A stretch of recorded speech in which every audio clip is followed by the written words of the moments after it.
Hey everyone!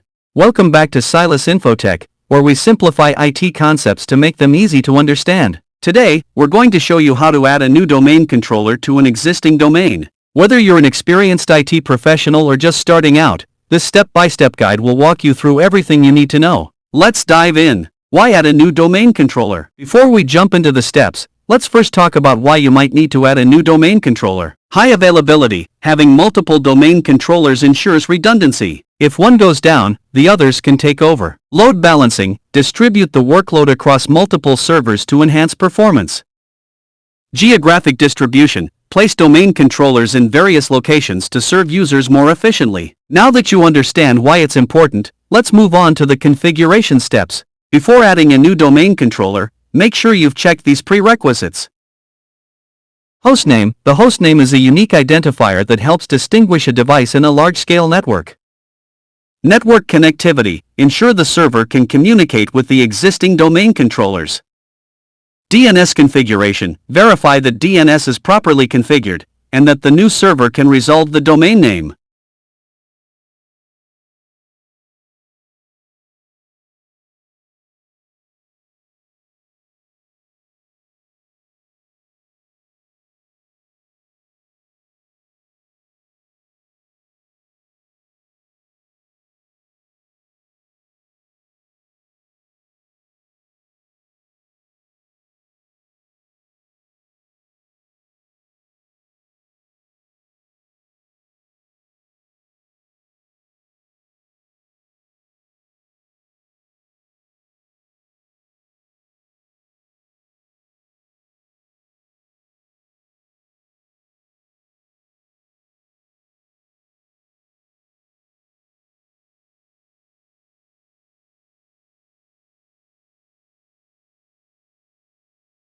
Let's start by installing the ADDS role on the new server. Open Server Manager and click on Add Roles and Features. In the wizard, select Role-Based or Feature-Based Installation and click Next. Choose the server where you want to install ADDS and click Next. Select Active Directory Domain Services from the list of roles. When prompted, click Add Features, then click Next. On the Features page, click Next without selecting additional features.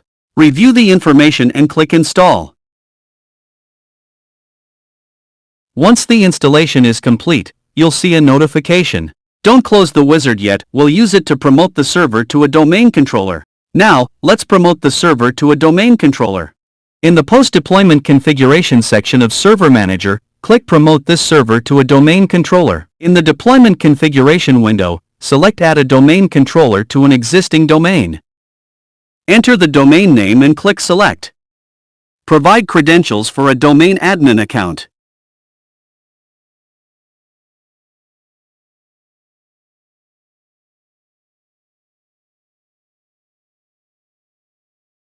On the Domain Controller Options page, select the DNS and Global Catalog (GC) roles if needed. Choose a site for the new domain controller. Set the Directory Services Restore Mode (DSRM) password.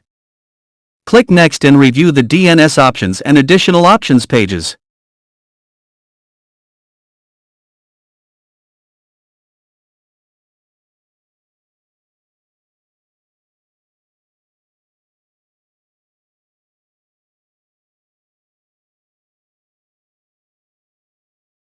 On the Paths page, specify locations for the ADDS database, log files, and sysfile folder. Review the Prerequisites check page.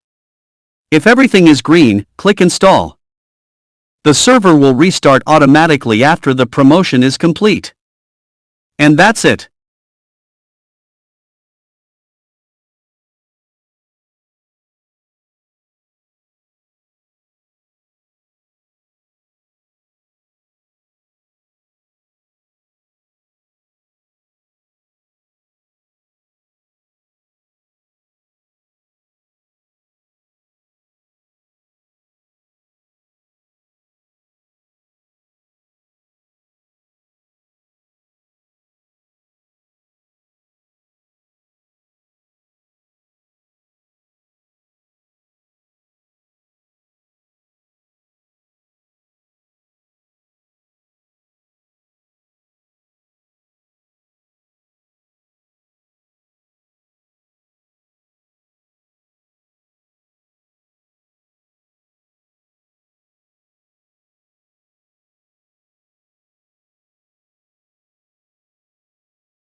Admin command is a command line tool in Windows Server used to monitor, troubleshoot, and manage Active Directory (AD) replication. It is an essential utility for system administrators who need to ensure that domain controllers (DCs) are replicating data correctly and efficiently. The tool provides detailed insights into the replication process, allowing administrators to diagnose and resolve issues.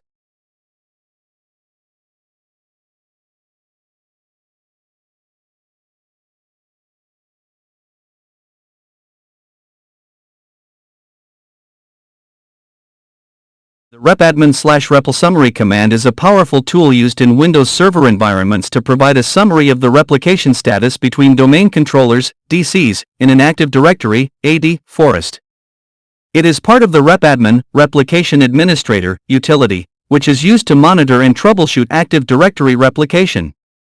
Purpose of repadmin/repl summary. The repadmin/repl summary command provides a high-level overview of the replication health across all domain controllers in the forest. It helps administrators quickly identify replication issues, such as failures or delays, without having to manually check each domain controller. Key features of repadmin/repl summary. 1. Replication status shows the status of replication for each domain controller, including any errors or warnings. 2. Replication latency indicates the time taken for changes to replicate between domain controllers. 3. Failure details lists any replication failures and their causes. 4. Source and destination identifies the source and destination domain controllers involved in replication. 5. Summary view provides a concise summary of the overall replication health.